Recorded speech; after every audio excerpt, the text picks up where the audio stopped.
Assalamualaikum warahmatullahi wabarakatuh.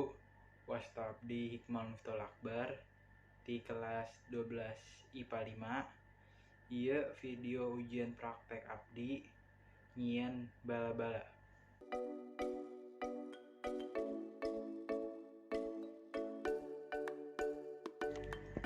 Bahan-bahan nyieun bala-bala nyaeta anu kahiji tarigu, anu kadua kol, anu katilu wortel. Kol serta wortelna dipotong alit-alit sapertos ieu.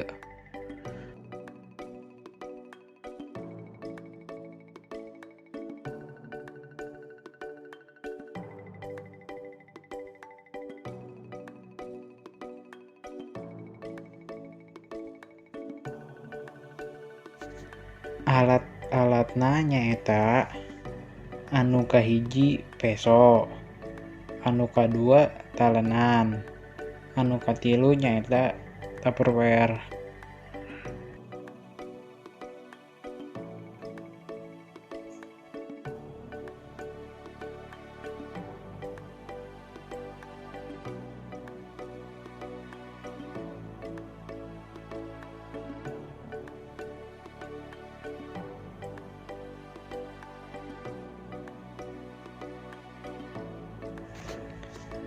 Cara nyieun bala-bala. Cara anu kahiji, asupkeun tepung sasa serta cai sacukupna.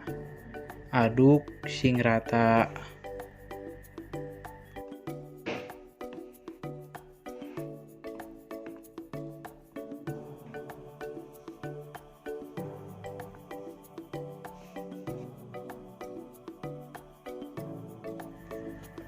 Cara kadua, asupkeun sayuran anu atos dipotong ka jero tepung tarigu serta aduk sing rata.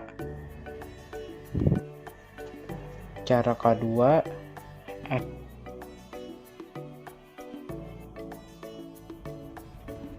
siapkeun lisah ka wajan serta antros dugi panas.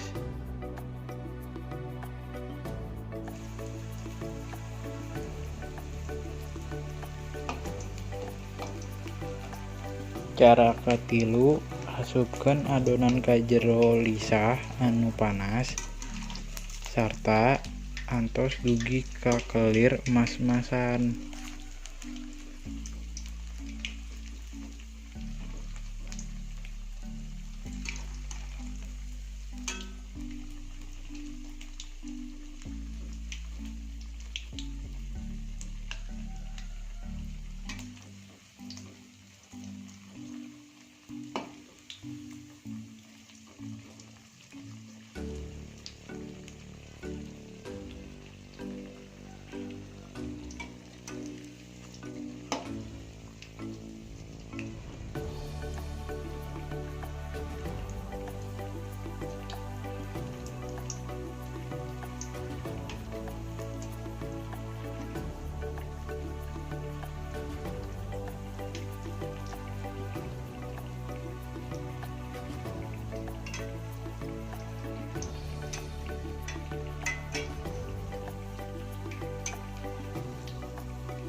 Setelah eta, lempang serta bala-bala teh siap disajikeun.